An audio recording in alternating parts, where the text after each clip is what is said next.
it is, but that's right. Do not let the last storyteller fall short of the drum roll. Everybody else got one. Why wouldn't this storyteller? I know their name, but I'll just make it like all suspenseful. Like, I have no idea. Let's give it up for our final storyteller of the competition, Marylee Stephenson.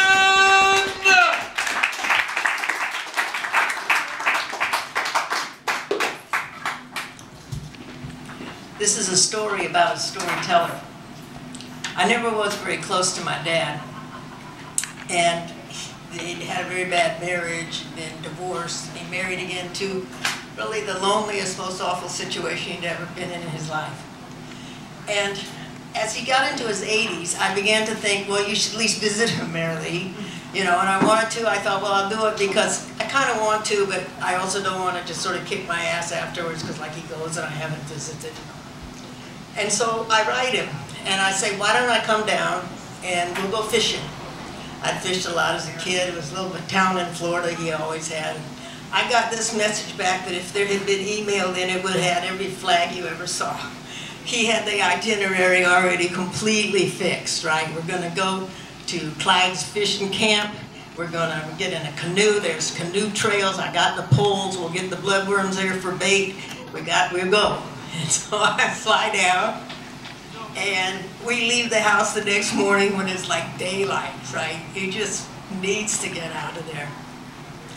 And so, sure enough, before long, hour or two drive, there we are in Green Swamp.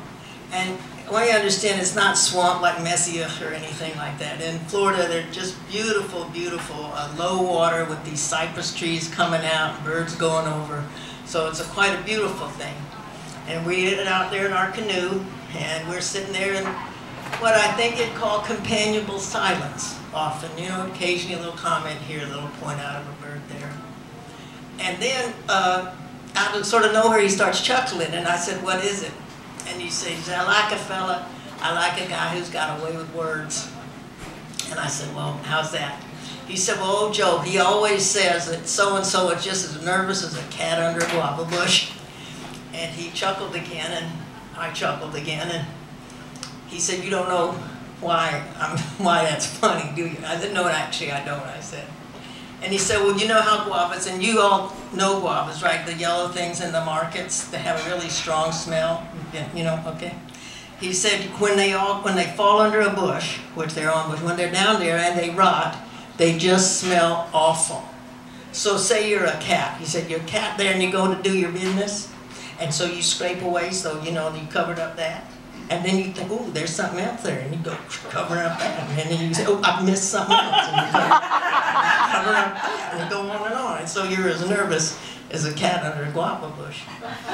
So then I had it. And I think that every time I go into one of those fruit stores. But then he started talking, I'm not sure why, but he started talking about how they used to collect turpentine. And you know, turpentine was that chemical fluid that was essential for all paint until recently, right? You know, you'd thin it with that, you'd mix it with that, you'd clean your brushes, and a very powerful sort of liquid chemical. And it comes from the resin of the long needle pine, which northern Florida used to be full of. And they gash the trees in a sort of chevron kind of thing, and then there's a spout from it, and the resin slowly comes out. But what he began telling me was what it had been like for him as a little boy, maybe 7 or 8. And he said there's a fella, and he had a mule, and he had a buckboard, which is, you know, just sort of a flatbed wagon. It's today's pickup. So he had that, and he would go to the forest, and then there would be the colored fellas out there doing the work. The colored fellas was about as far as my father got with political correctness. But he said you have to clear out 10 foot around every tree so that the buckboard can get to it. And he said each of the fellas, each of the colored fellas, would call. And they each had a call that was just their own.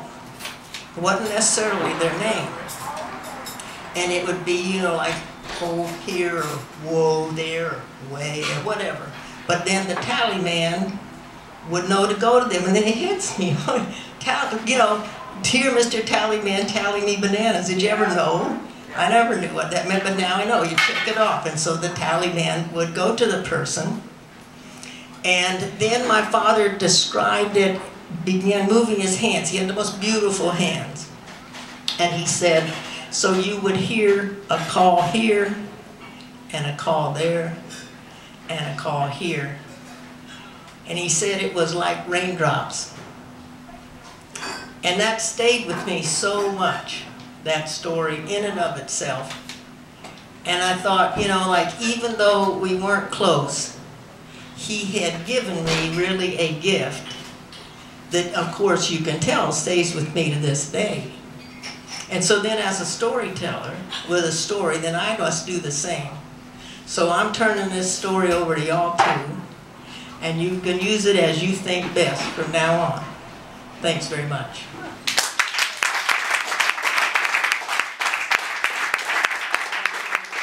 Thanks, Marylee. One more time for our final storyteller of the evening, Marylee.